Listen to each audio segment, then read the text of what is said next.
जय हिंद दोस्तों, मैं नवनीत सिंह आप सभी का स्वागत करता हूं आपके अपने चैनल जयरस पे। दोस्तों, आज का हमारा टॉपिक होगा एल नीनो। इसके पहले एक वीडियो बनाया हूं मैं, जिसमें ला नीना के बारे में बताया हूं मैं, साथ में उसमें न्यूट्रल फेस के बारे में बताया हूं। तो जो भी बच्चे पहली बार देख रहे हैं वीडियो को, तो ला नीना के वीडियो को जरूर देखेंगे, क्योंकि उसमें बेसिक्स में बताया हूं ताकि चीज़ों को आप आसानी से समझ सको। ठीक, तो चलिए थोड़ा सा रिकैप करते हैं और उसके बाद शुरू करते हैं एल नीनो को। देखिए, आपको मैं पिछली क्लास में बताया था, पिछली वीडियो में बताया था कि जब ट्रेड विंड मजबूत होती है, व्यापारिक पौनी मजबूत होती है, तो क्या होता है? व्यापारिक पौनी मजबूत होती है तो पूर्वी प्रशांत महासागर से पूरब से पश्चिम की ओर ट्रेड विंड चलती हैं। पूरब से पश्चिम की ओर ट्रेड विंड चलती हैं, और जब ये पूरब से पश्चिम की ओर चलती है तो इक्वेटर के आसपास, भूमध्य रेखा के आसपास के गर्म जल को लेके आगे बढ़ती हैं और पश्चिमी प्रशांत महासागर में उस गर्म जल को इकट्ठा करती है। यानी और नॉर्थ ईस्ट ऑस्ट्रेलिया और साउथ ईस्ट एशिया के क्षेत्र में गर्म जल को इकट्ठा करती है, जिससे इस रीजन का तापमान अधिक हो जाता है। और तापमान, चूंकि गर्म जल आ रहा है ना, तो तापमान अधिक हो जाता है। तापमान अधिक होने की वजह से यहां से हवाएं ऊपर उठती हैं। ठीक, तो इस जगह पे लो प्रेशर जनरेट हो जाता है, इस रीजन में निम्न वायु दाब उत्पन्न होता है। इसके बाद जो हवा ऊपर उठी है वो ट्रोपोपास तक जाके अपने दोनों ओर चली जाती है। इसकी एक ब्रांच आ जाती है इंडियन ओशियन की ओर, और दूसरी ब्रांच जो आती है वो ईस्टर्न पैसिफिक ओशियन में, पूर्वी प्रशांत महासागर में आके नीचे बैठती है। ठीक, अब ये जब नीचे बैठेगी तो यहाँ हाई प्रेशर जनरेट होगा। ठीक, अब देखिए ये जो पूरा एक चक्र बन रहा है, एक सेल बन रहा है। देखिए यहाँ से विंड जा रही है, ऊपर उठ रही है, इधर जा रही है, और फिर ये नीचे बैठ रही है। तो ये जो पूरा सेल बना, इसे कहते हैं वॉकर सेल। इसके बारे में प्रॉपर मैं पिछली वीडियो में बता चुका हूं। तो जो भी वीडियो बच्चे ये वीडियो पिछली वीडियो नहीं देखे तो जरूर देख लेंगे, चीजें आसानी से समझ में आएंगी। अब ये तो था नॉर्मल कंडीशन में और ला नीना के कंडीशन में, वॉकर सेल प्रॉपर। और कहाँ बारिश होगी, कहाँ चक्रवात आएंगे, कहाँ सूखा पड़ेगा, कहाँ अपवेलिंग होगी, कहाँ मत्स्य पालन के, मत्स्य उद्योग के लिए अच्छा क्षेत्र होगा, अमेरिका का मौसम कैसा होगा, सारी चीजें मैं पिछली वीडियो में बताया हूँ ला नीना के कंडीशन में। यहाँ हम एल नीनो पढ़ने जा रहे हैं, तो ये चीजें, ये वॉकर सेल एक थोड़ा सा रिकैप किया मैं आप लोगों को, ताकि आप थोड़ा सा समझ पाए कि आगे क्या होने वाला है, कि वॉकर सेल कैसे रिवर्स हो जाएगा। ठीक, चलिए शुरू करते हैं हम आज के टॉपिक को, एल नीनो को। देखिए, एल नीनो एक स्पेनिश शब्द है और इसका नाम है लिटिल बॉय, छोटा बच्चा। इसे एक और नाम से जानते हैं ब्लेसिंग चाइल्ड, और एक और नाम से जानते हैं क्राइस्ट चाइल्ड। ठीक, तो तीन नाम ध्यान रखिएगा, आपके एग्जाम के पॉइंट ऑफ व्यू से इंपॉर्टेंट होंगे। लिटिल बॉय, ब्लेसिंग चाइल्ड और क्राइस्ट चाइल्ड। ठीक, ये तीन नाम ध्यान रखेंगे आप। इसके अलावा एक चीज मैं आपको और बताऊं, 3 से 5 साल के अंतराल पे ये परिघटना होती है एल नीनो की। 3 से 5 साल के अंतराल पे ध्यान रखिए, एग्जाम में पूछा जा सकता है कि एल नीनो की परिघटना, एल नीनो फिनोमिना कितने साल बाद होती है? तो 3 से 5 सालों के बाद होती है। इसमें होता क्या है बेसिकली? देखिए, जब आप ला नीना देखे थे तो ट्रेड विंड मजबूत थी और इक्वेटर के आसपास के गर्म जल को लेके पूरब से पश्चिम की ओर जा रही थी, यानी पूर्वी प्रशांत महासागर से पश्चिमी प्रशांत महासागर की ओर आ रही थी। लेकिन अगर सोचो आप, ट्रेड विंड कमजोर हो जाए, ट्रेड विंड ये जो आ रही थी पूरब से पश्चिम की ओर, वो ट्रेड विंड ही कमजोर हो जाए, व्यापारिक पौने ही कमजोर हो जाए, तो जब व्यापारिक पौने कमजोर होंगी, उनके पास स्ट्रेंथ नहीं रहेगी, ताकत नहीं रहेगी, तो यहाँ के गर्म जल को वो वापस पश्चिमी प्रशांत महासागर की ओर नहीं ला पाएंगी।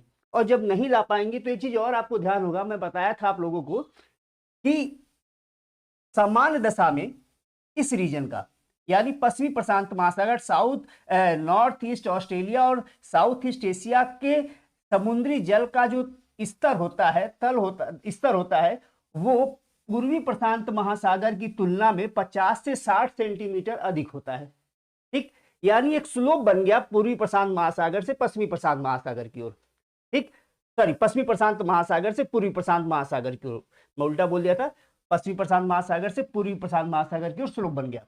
अब होता क्या है, यहां से काउंटर इक्वेटोरियल करंट चलनी शुरू हो जाती है, प्रति विषुवत रेखी धारा चलनी शुरू हो जाती है, और जब प्रतिविश्वत रेखीय धारा चलती है तो यहाँ के गर्म जल को लेके वार्म वाटर को, सरफेस वार्म वाटर को, गर्म जल को लेके जाती है और पूर्वी प्रशांत महासागर में इकट्ठा करती है।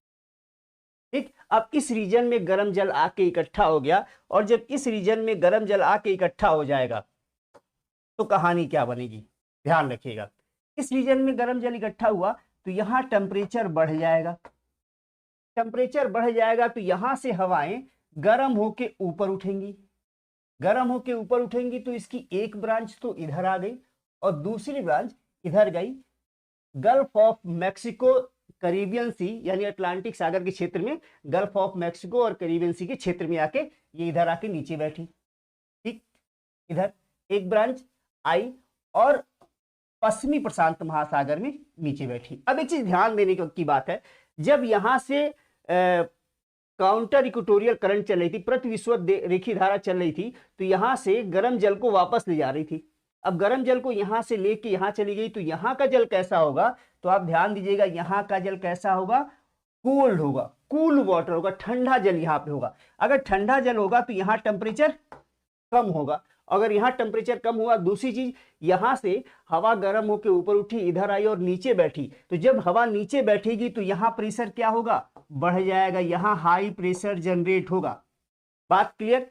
अब देखिए जरा वॉकर सेल का कंडीशन देखिए, ला नीना की परिघटना में, ला नीना के फेनोमिना में आप देखे थे वॉकर सेल में क्या हो रहा था, यहाँ टेम्परेचर यही था क्योंकि यहाँ गर्म जल थी, हवा गर्म होकर यहां से ऊपर उठ रही थी और विंड इधर जा रही थी और इधर जा रही थी। यहाँ क्या हो रहा है कि पूर्वी प्रशांत महासागर में गर्म जल इकट्ठा हो गया है और यही गर्म जल है एल नीनो, ध्यान रखिएगा। अब यहां से हवा गर्म होकर ऊपर उठ रही है, इधर आ रही है और ये नीचे बैठ रही है, हाई प्रेशर बन रहा है और यहां से फिर विंड इधर की ओर जा रही है।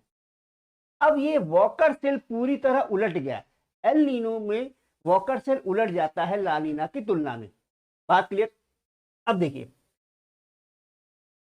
ये नीचे से एक हवा इधर गई, ब्रांच इधर गई और यहां आपके अरेबियन सी, अरब सागर के आसपास के क्षेत्रों में ऊपर उठी और फिर आके इधर आई और नीचे बैठ गई। एक ब्रांच की कहानी तो ये हुई, एक वॉकर सेल का पार्ट ये हुआ। दूसरी ओर एक ब्रांच जो यहां से गर्म हवा ऊपर उठी थी, यहां से गर्म हवा जो ऊपर उठी थी उसकी एक ब्रांच आई और गल्फ ऑफ मैक्सिको के क्षेत्र में, कैरिबियन सी के क्षेत्र में आके नीचे बैठी, और जब यहां नीचे बैठेगी तो यहां भी क्या होगा, हाई प्रेशर जनरेट होगा, उच्च वायु दाब बनेगा। अब देखिए ये तीन सेल आपको दिख रहे हैं, बेसिकली यहां सारे सेल उलट गए हैं, वॉकर सेल क्या हुआ, उलट गया है। अब इसका चक्रवात पे क्या प्रभाव पड़ेगा, बारिश पे क्या प्रभाव पड़ेगा, और अगर आप पिछली वीडियो ध्यान से देखे होंगे तो ये बात आपको आसानी से समझ में आ रही होगी कि कहाँ बारिश होगी, कहाँ चक्रवात आएगा, कोरल ब्लीचिंग में क्या कंडीशन बने, कोरल ब्लीचिंग होगा कि नहीं होगा, अपवेलिंग जो साउथ पूर्वी प्रशांत महासागर में साउथ अमेरिका के वेस्टर्न कोस्ट पे, पश्चिमी तट पे हो रहा था, वो होगा कि नहीं होगा, वो आपको समझ में आ रहा होगा। लेकिन मैं अगली स्लाइड से आपको समझाने की कोशिश करता हूं। देखिए अभी आपने देखा कि पूर्वी प्रशांत महासागर में गर्म जल ऊपर उठा है, एक ब्रांच इधर गई, और पश्चिमी प्रशांत महासागर दक्षिण पूर्व एशिया और उत्तरी पूर्वी ऑस्ट्रेलिया के आसपास के क्षेत्रों में नीचे बैठी और यहाँ पे हाई प्रेशर जनरेट किया। यहां से चूंकि हवा गर्म होकर ऊपर उठी है तो यहाँ लो प्रेशर जनरेट किया। एक ब्रांच इसकी इधर आई है गल्फ ऑफ मैक्सिको की ओर, तो यहाँ नीचे बैठी है तो यहाँ हाई प्रेशर जनरेट किया। ठीक, दूसरी ओर यहां से विंड इधर गई है अरब सागर के आसपास के क्षेत्रों में, इंडियन ओशियन में, तो यहाँ से हवा गर्म होकर ऊपर उठी है और ये ब्रांच ये गई है, यहाँ पे लो प्रेशर जनरेट हुआ।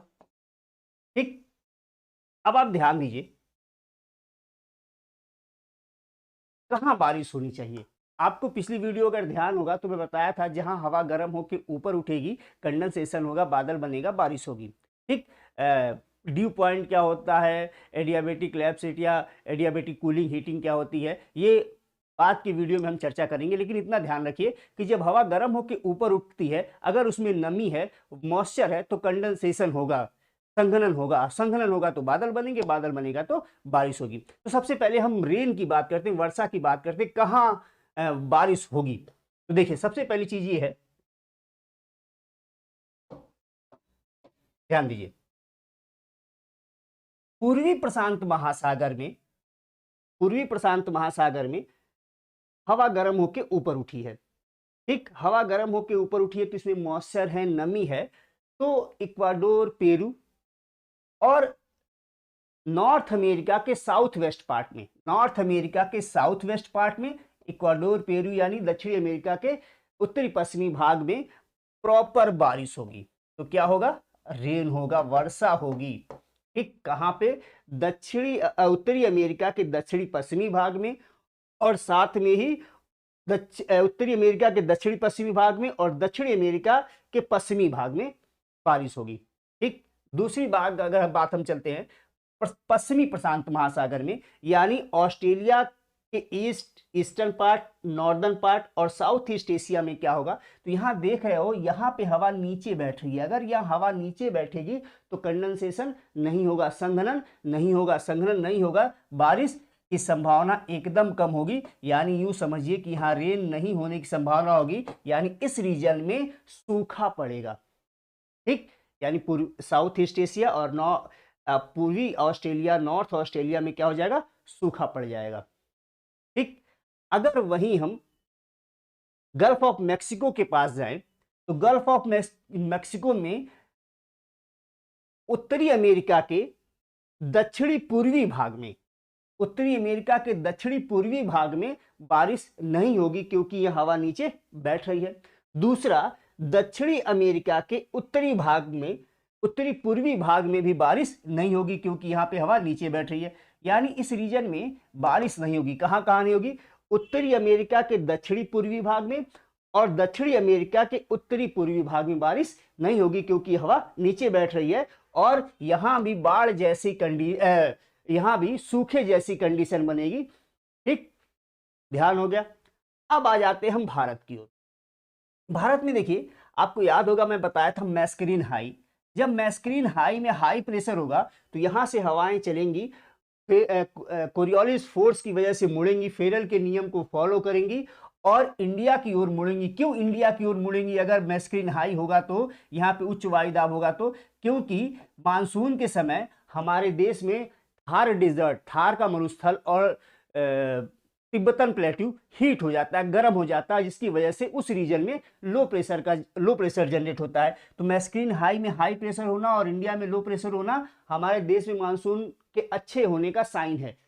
ठीक, लेकिन यहां कंडीशन क्या बन रही है? यहां यह हाई प्रेशर मैस्करीन हाई में नहीं बन पा रहा। क्यों नहीं बन पा रहा भाई? क्योंकि यहां से ये हवा आई है और यहां से अरब सागर के क्षेत्र में ऊपर उठी है, अरब सागर के क्षेत्र के आसपास में ये ऊपर उठी है। तो यहाँ पे बेसिकली लो प्रेशर हुआ और मैस्करीन हाई का हाई प्रेशर जो हुआ वो कम हो गया। ठीक, अब आप बताइए, यहां जब लो प्रेशर जनरेट होगा, यहां हवा ऊपर उड़ गई जो कि इंडिया की ओर जानी थी, ठीक, वो नहीं जाएगी या बहुत कम जाएगी। अगर यहां हाई प्रेशर होता तो ये इंडिया की ओर जाती, लेकिन यहां लो प्रेशर हुआ, चूंकि यहां हवा गर्म होकर ऊपर उठी है, इंडिया की ओर नहीं जाएगी। तो इंडिया में भी क्या होगा? इस समय बारिश की संभावना कम होगी। कब? जब एल नीनो होगा तो इंडिया में बारिश की संभावना कम होगी। कब? जब एल नीनो होगा। ध्यान रखना है। लेकिन ध्यान रखिए कि एल नीनो हो तो बारिश नहीं हो, ऐसा नहीं है, क्योंकि ढेर सारे कंपोनेंट हैं जो इंडियन मानसून को प्रभावित करते हैं, जैसे इंडियन ओशन डाइपोल। अब इंडियन ओशन डाइपोल में पॉजिटिव हो, निगेटिव हो इसी समय तो क्या होगा, इसके बारे में हम बाद में चर्चा करेंगे। फिलहाल केवल अगर हम एल नीनो की बात करें तो केवल एल नीनो के हिसाब से इंडिया में सूखा पड़ने की संभावना पूरी बनेगी। ठीक, लेकिन वहीं हम अगर मेडागास्कर के आसपास के क्षेत्रों में, ठीक, तो मेडागास्कर के आसपास के क्षेत्रों में भी बारिश नहीं होगी। बारिश मेडागास्कर के आसपास क्षेत्रों में दक्षिणी पूर्वी अफ्रीका महाद्वीप में बारिश नहीं होगी, क्योंकि यहां अगर हाई प्रेशर होता तो यहां बारिश होती। यहां क्या हुआ? लो प्रेशर हो रहा है, मैस्करीन हाई कमजोर पड़ गया है, इसकी वजह से यहां बारिश नहीं होगी। लेकिन वहीं हम अगर अफ्रीका महाद्वीप के उत्तरी पूर्वी भाग में चले जाए, अफ्रीका महाद्वीप के पूर्वी भाग में, उत्तरी पूर्वी भाग में खासकर जिबूती, सोमालिया, इस रीजन में आके चले जाए, तो यहाँ पे इस रीजन में, जिबूती सोमालिया के रीजन में बारिश होगी, यानी उत्तरी पूर्वी भाग में बारिश होगी अफ्रीका महाद्वीप के। ठीक, इतनी बात आपको समझ में आ गई होगी। लेकिन अगर हम चक्रवात की बात करें, साइक्लोन की बात करें, और कैसा साइक्लोन, उष्णकटिबंधीय चक्रवात, ट्रॉपिकल साइक्लोन। ट्रॉपिकल साइक्लोन कहाँ आएगा, तो आपको ध्यान होगा पिछली वीडियो में बताया था कि जहां पे हवा गर्म होके ऊपर उठेगी, हवा गर्म होके ऊपर उठेगी, कोरियोलिस फोर्स लगेगा, हवाएं गोल गोल घूमने लगेंगी, वही उष्णकटिबंधीय चक्रवात है। फिलहाल थोड़ा सा बताया यहाँ पे, डिटेल में किसी और वीडियो में हम देखेंगे। तो जहां जहां हवा गर्म होके ऊपर उठ रही है वहां चक्रवात बनने की पूरी संभावना है। देखिए कैसे, अब देखिए, अगर हम पूर्वी प्रशांत महासागर की बात करें, ठीक, पूर्वी प्रशांत महासागर की बात करें, ठीक, खासकर इक्वाडोर, पेरू और उत्तरी अमेरिका के दक्षिणी पश्चिमी भाग में, तो यहां पे चूंकि हवा गर्म होकर ऊपर उठ रही है, हवा गर्म होकर इस रीजन में जब ऊपर उठेगी तो इस रीजन में ट्रॉपिकल साइक्लोन, उष्णकटिबंधीय चक्रवात बनेंगे, ठीक, और बनेंगे नहीं, इनकी फ्रीक्वेंसी भी अधिक होगी और ये मजबूत भी अधिक होंगे एल नीनो की कंडीशन में। बात क्लियर। अगर हम पश्चिमी प्रशांत महासागर की बात करें, north east Australia, south east Asia के क्षेत्र की बात करें, तो चूंकि हवा यहां नीचे बैठ रही है, यहां हवा नीचे बैठ रही है, तो इस रीजन में ट्रॉपिकल साइक्लोन नहीं के बराबर बनेंगे, यानी संभावना कम होगी, अगर बनेंगे भी तो कमजोर बनेंगे। और आप जानते हो यहाँ पे जो चक्रवात आता है, उष्णकटिबंधीय चक्रवात आता है, उसे कहते हैं टाइफून, यानी चाइना के आसपास के क्षेत्रों में जो उष्णकटिबंधीय चक्रवात आता है उसे आप कहते हो टाइफून। तो यहाँ टाइफून बनेगा भी तो कमजोर होगा और उनकी बारंबारता यानी फ्रीक्वेंसी भी कम होगी और नहीं के बराबर बनेंगे, ठीक। अगर हम गल्फ ऑफ मैक्सिको के क्षेत्र में चले आए, यानी Caribbean Sea Gulf of Mexico के क्षेत्र में चले आए, तो यहां भी हवा नीचे बैठ रही है, यहां भी हवा नीचे बैठ रही है। और आप जानते हो गल्फ ऑफ मैक्सिको में आने वाले उष्णकटिबंधीय चक्रवात को, ट्रॉपिकल साइक्लोन को हरिकेन कहा जाता है, ठीक। अब हवा नीचे बैठ रही है तो यहां भी तो उष्णकटिबंधीय चक्रवात के बनने की संभावना कम होगी, क्योंकि चक्रवात बनने के लिए हवा गर्म होकर ऊपर उठना जरूरी है, तभी तो अगल बगल उस जगह को फिल करने के लिए अगल बगल की हवाएं आएंगी, कोरियोलिस फोर्स लगे और गोल गोल घूमते हुए ऊपर उठेंगी। तो यहां भी उष्णकटिबंधीय चक्रवात यानी हरिकेन की बनने की संभावना कम होगी, अगर बनेंगे भी तो कमजोर बनेंगे, ठीक। अब आ जाते हैं हम इंडिया के पास। देखिए इंडिया के आसपास में क्या होगा, अरब सागर के क्षेत्र में ये हवा गर्म होके यहां से ऊपर उठी है, दिख रहा है, अरब सागर के आसपास के क्षेत्र में ये हवा गर्म होके ऊपर उठी है। तो अरब सागर के आसपास के क्षेत्र में चूंकि उठी है, इसलिए अरेबियन सी में, अरब सागर में उष्णकटिबंधीय चक्रवात की संभावना बढ़ जाएगी, ठीक। चक्रवात बनेंगे भी, मजबूत भी बनेंगे और फ्रीक्वेंसी भी, बारंबारता भी ज्यादा होगी, यानी कई चक्रवात बनेंगे, ठीक। तो एल नीनो के समय अरेबियन सी में, अरब सागर में उष्णकटिबंधीय चक्रवात के बनने की संभावना बढ़ जाती है, ताकतवर चक्रवात बनते हैं और कई बार बनते हैं, ठीक। वहीं अगर हम बंगाल की खाड़ी, ये देखिए अगर आपको मैप दिख रहा हो इंडिया का, ये अगर हम बंगाल की खाड़ी की बात करें, देखिए अभी बताया हूं कि यहां से गर्म जल चला गया पूर्वी प्रशांत महासागर में, यहां ठंडे जल का प्रभाव है और इसी ठंडे जल का प्रभाव बंगाल की खाड़ी में हो जाता है।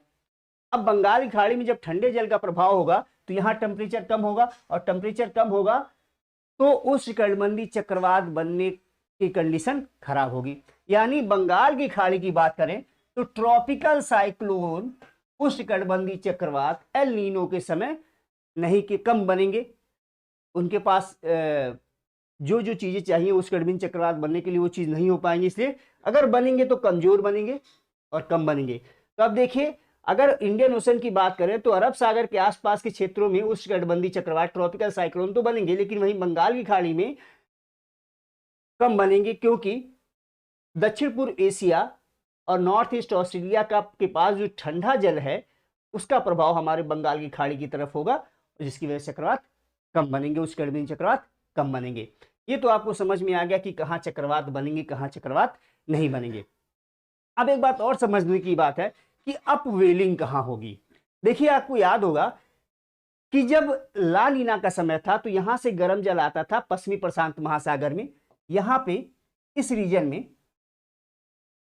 प्रेशर होने की, इकट्ठा होने की वजह से हवा जल नीचे बैठता था और इधर से इधर जाके आपके पूर्वी प्रशांत महासागर में ये अपवेल करता था। लेकिन इस बार क्या हो गया, इस बार समस्या क्या हो गई, देखिए इस बार समस्या क्या हो रही है कि इसी रीजन में गर्म जल इकट्ठा है, इसी रीजन में गर्म जल इकट्ठा हो रहा है। जब इस रीजन में गर्म जल इकट्ठा हो जाएगा तो नीचे से जल अपवेल थोड़ी कर पाएगा। यहाँ पहली बार अपवेल कब किया था, नीचे से जल ऊपर कब आया था, जब यहाँ का जल हटके पश्चिमी प्रशांत महासागर में चला गया था, यहाँ तल नीचे हुआ था, तो इस खाली जगह को फिल करने के लिए नीचे से ठंडा जल ऊपर आया था। लेकिन जब यही गर्म जल पूरा इकट्ठा हो गया है तो यहाँ प्रेशर पड़ेगा और यहाँ जल नीचे जाएगा, तो इस रीजन में क्या होगा, अपवेलिंग नहीं होगी। अगर अपवेलिंग नहीं होगी तो क्या होगा, नीचे से ठंडा जल ऊपर नहीं आएगा, ठंडा जल ऊपर आता तो क्या लेके आता, पोषक तत्व लेके आता, और उन पोषक तत्व में नाइट्रेट्स फास्फेट्स होते, और उसको खाके फाइटोप्लैंक्टन अपना विकास करते, और फाइटोप्लैंक्टन जब अपना विकास करते तो उस पे आश्रित जो जीव हैं जैसे जू प्लैंक्टन, वो उनको खाने के लिए आते और यहाँ मत्स्य उद्योग के लिए अच्छा क्षेत्र होता। लेकिन यहाँ अब क्या हो रहा है, तो चूंकि यहाँ पे टेम्परेचर अधिक है, जल इकट्ठा है, अपवेलिंग नहीं हो रही है, और अपवेलिंग नहीं हो रही है तो यहाँ पे मत्स्य उद्योग के लिए मछली मारने का जो उद्योग है वो खराब होगा, खासकर जो उस पर आधारित देश है जैसे इक्वाडोर और पेरू, यहाँ पे स्थिति खराब होगी। एक तो यहाँ पे टेम्परेचर अधिक होने के कारण, सी सरफेस का टेम्परेचर अधिक होने के कारण, समुद्र सतह का टेम्परेचर अधिक होने के कारण, देखिए यहाँ इस समय सी सरफेस का टेम्परेचर जो होता है 14 से लेके 18 फ़ारेनहाइट तक बढ़ जाता है। ध्यान रखिएगा, एल नीनो के समय पूर्वी प्रशांत महासागर में इक्वेटर के आसपास के क्षेत्रों में जो टेम्परेचर होता है 14 से लेकर 18 फ़ारेनहाइट बढ़ जाता है। आप सोचिए हमारा जो शरीर है, हम 2-3 फ़ारेनहाइट टेम्परेचर बढ़ जाता है शरीर का तापमान तो हॉस्पिटल की ओर भगते हैं, लेकिन यहाँ क्या है 14 फ़ारेनहाइट। 14 फ़ारेनहाइट बढ़ने का मतलब यहाँ समुद्र को हो गया बुखार, और समुद्र को होने का बुखार होने का मतलब यही हो गया कि यहाँ पे जो मछलियाँ रहेंगी वो अधिक टेम्परेचर की वजह से या तो मर जाएंगी या तो इस जगह को छोड़ के चली जाएंगी। और जब मछलियां इस जगह को छोड़ के चली जाएंगी या मर जाएंगी तो यहाँ मछली मारने का उद्योग क्या होगा, प्रभावित होगा। वहीं अगर नीचे से ठंडा जल आता जैसे ला नीना के समय हुआ था तो मछली मारने का उद्योग विकसित होता, लेकिन एल नीनो के समय ऐसा कंडीशन नहीं बन पाएगा, तो मछली मारने का उद्योग खराब होगा, खासकर दक्षिणी अमेरिका के पश्चिमी तट पे, ठीक, या हम यूं कहें कि उत्तरी अमेरिका के भी दक्षिणी पश्चिमी तट पे और दक्षिणी अमेरिका के उत्तरी पूर्वी तट पे मछली मारने का उद्योग खराब होगा। वहीं अगर हम कोरल ब्लीचिंग की बात करें, आप जानते हो कोरल एक मूंगा है, एक मूंगे और सिल्टेटा ग्रुप का जीव है जो न बहुत अधिक टेम्परेचर में जी पाता, न बहुत कम टेम्परेचर में जी पाता है, नहीं सर्वाइव कर पाता, न बहुत अधिक खारे पानी में सर्वाइव कर पाता, न बहुत कम खारे पानी में सर्वाइव कर पाता है, ठीक। वो समुद्र तट के आसपास के ही क्षेत्रों में रहता है। अब देखिए इस रीजन में अगर टेम्परेचर बढ़ जाए या कहीं भी सी सरफेस का टेम्परेचर बढ़ जाए, समुद्र का तापमान बढ़ जाए, तो कोरल के लिए क्या होगा, कोरल के जीवन यापन के लिए वो अच्छा नहीं होगा और कोरल ब्लीचिंग होगी, कोरल विरंजन होगा, प्रवाल विरंजन होगा। तो जब एल नीनो का कंडीशन होता है तो प्रवाल विरंजन बढ़ जाते हैं, ठीक, प्रवाल मरने लगते हैं। तो एक चीज और हो गई। अब इसी को अगर हम ग्लोबल वार्मिंग के साथ जोड़ के देखें, देखिए सी सरफेस का टेम्परेचर बढ़ने का जो फिनोमिना है, ये जो परिघटना फिनोमिना है, सी टेम्परेचर बढ़ने की परिघटना जो है, अगर हम पूरा वातावरण का ही टेम्परेचर बढ़ा दें, पूरी पृथ्वी का टेम्परेचर बढ़ा दें तो क्या होगा, सी सरफेस का भी टेम्परेचर बढ़ेगा, और जितनी बार बढ़े, जितना अधिक बढ़ेगा उतनी ही एल नीनो आने की संभावना बढ़ती चली जाएगी। तो ध्यान रखिएगा, अगर ग्लोबल वार्मिंग बढ़ेगी तो एल नीनो की फ्रीक्वेंसी बढ़ेगी, क्योंकि जब ग्लोबल वार्मिंग बढ़ेगा, भूमंडलीय तापमान बढ़ेगा, तापमान बढ़ेगा पृथ्वी का, तो सी सरफेस का भी तापमान बढ़ेगा, और सी सरफेस के तापमान पे ही तो एल नीनो है। तो इस बात को ध्यान रखेंगे कि ग्लोबल वार्मिंग की वजह से सी सरफेस का टेम्परेचर बढ़ेगा, और जब सी सरफेस का टेम्परेचर बढ़ेगा तो जो अभी बताया हूं कोरल ब्लीचिंग होगी। बात क्लियर? चलिए ये भी बात समझ गया, कहाँ मछली मारने का उद्योग विकसित होगा, आपको समझ में आ गया होगा। अब एक और चित्र दिखाता हूं मैं आपको। देखिए ये थर्मल इमेजिंग है एल नीनो के एरिया का। ये जो टेम्परेचर है पूरा, ये देखिए, ये जितना भी रेड स्पॉट है यही एल नीनो का गर्म जल है। तो ये पूरा एरिया जो होता है एकदम टेम्परेचर अधिक हो जाता है, इस रीजन में 14 से 18 फ़ारेनहाइट टेम्परेचर बढ़ जाता है, ठीक। आपको दिख रहा होगा ये साउथ अमेरिका है, ये ऑस्ट्रेलिया का पार्ट है, तो पूर्वी प्रशांत महासागर में टेम्परेचर बढ़ जाता है, यही तो एल नीनो है। अब बात आती है एल नीनो इंडेक्स की, और ध्यान रखिएगा मैं भविष्य की ओर सोच के देख रहा हूं कि आपसे एग्जाम में क्वेश्चन पूछा जा सकता है कि भारतीय मानसून को बताने के लिए या भविष्यवाणी करने के लिए एल नीनो इंडेक्स में, ये सॉरी नीनो इंडेक्स में, लीनो इंडेक्स बोल दिया मैं, नीनो इंडेक्स में किस पार्ट की का टेम्परेचर मेजर किया जाता है। तो चलिए उसको देखते हैं हम लोग। एक चीज समझने की बात है कि अभी आप देखे हो ला नीना हो पिछली वीडियो में, चाहे एल नीनो हो चाहे न्यूट्रल फेज हो, हमने क्या किया, सी सरफेस के टेम्परेचर को देखा और सी सरफेस के टेम्परेचर के हिसाब से हमने बताया कि ये न्यूट्रल फेज होगा, ये ला नीना फेज होगा, ये एल नीनो फेज होगा। यही तो बताया हमने, यानी सी सरफेस का टेम्परेचर ही बताएगा कि एल नीनो होगा, ला नीना होगा, न्यूट्रल फेज होगा। ठीक, बेसिकली होता क्या है, ये रहा आपका इक्वेटर, ये रहा इक्वेटर। तो इक्वेटर के 5 डिग्री नॉर्थ और इक्वेटर के 5 डिग्री साउथ का रीजन, मैं थोड़ा सा गैप देके बनाया हूं। ठीक, तो इक्वेटर के 5 डिग्री नॉर्थ और इक्वेटर के 5 डिग्री जो साउथ का रीजन है, इसी रीजन के टेम्परेचर को हम मेजर करते हैं एल नीना, ला नीनो, एल नीनो ला नीना, एल नीनो और न्यूट्रल फेज को जानने के लिए इक्वेटर के भूमध्य रेखा के 5 डिग्री उत्तर और 5 डिग्री दक्षिण का। ठीक, अब इसमें भी आंकड़े कुछ आते हैं, देखिए इसकी बात करते हैं। देखिए ये भूमध्य रेखा है, तो भूमध्य रेखा में बेसिकली पेरू के तट के आसपास के क्षेत्र, ठीक, भूमध्य रेखा के दक्षिण और पेरू के तट की ओर। ठीक, ये जो रीजन आपको दिख रहा होगा जो मैं बनाया हूं, इसको कहा जाता है नीनो इंडेक्स में, नीनो इंडेक्स 1+2, इसे क्या कहते हैं, नीनो इंडेक्स 1+2। इसका जो इसमें जो टेम्परेचर का मेजरमेंट होता है 5 डिग्री नॉर्थ और 5 डिग्री साउथ के बीच में, तो इक्वेटर के साउथ में ही होता है। तो नीनो इंडेक्स में 1+2 नीनो का जो टेम्परेचर सी सरफेस का मेजरमेंट होता है वो इक्वेटर के दक्षिण में होता है। ठीक, पेरू के तट के आसपास के क्षेत्रों में। एग्जाम में पूछा जा सकता है नीनो इंडेक्स में किसका तापमान केवल इक्वेटर के दक्षिण में मेजर किया जाता है, तो 1+2 का। दूसरी बात यह है नीनो 3 क्या है। अब इसके बगल में ये पूरा रीजन, एक मोटा मोटा मैं बना रहा हूं, ये पूरा रीजन जो दिख रहा है जिसमें इक्वेटर के 5 डिग्री नॉर्थ भी है, इक्वेटर के 5 डिग्री साउथ भी है, इस रीजन का जब हम सी सरफेस का टेम्परेचर मेजर करते हैं तो ये बनता है नीनो 3, ये जो बन जाता है नीनो 3। बात क्लियर। नीनो 4 इसके आगे, इसमें भी इक्वेटर के नॉर्थ और साउथ दोनों का टेम्परेचर मेजर किया जाता है। इस क्षेत्र का जब टेम्परेचर मेजर किया जाता है तो इसलिए बनता है नीनो 4। तो आपको दिखा कि नीनो 1 2 ये हो गया केवल इक्वेटर के दक्षिण में पेरू तट के आसपास। उसके बाद नीनो 3 और नीनो 4 जो है इक्वेटर के नॉर्थ में भी है, इक्वेटर के साउथ में भी है। लेकिन इंडियन मानसून के प्रिडिक्शन में, इंडियन मानसून की भविष्यवाणी में किसका टेम्परेचर मेजर किया जाता है, तो ध्यान रखना है इस बात को आप लोगों को कि नीनो 3.4। अब ये क्या है, तो नीनो 3.4 में क्या है, ये जो नीनो 4 है, ये जो नीनो 4 का पार्ट है इसका 1/3 पार्ट, 1/3 भाग, और नीनो 3 का 2/3 पार्ट, नीनो 3 का 2/3 पार्ट और नीनो 4 का 1/3 पार्ट। ये जो रीजन बना इक्वेटर के 5 डिग्री नॉर्थ 5 डिग्री साउथ, ये जो पार्ट बना, ठीक, इसे ही कहा जाता है नीनो 3+3.4।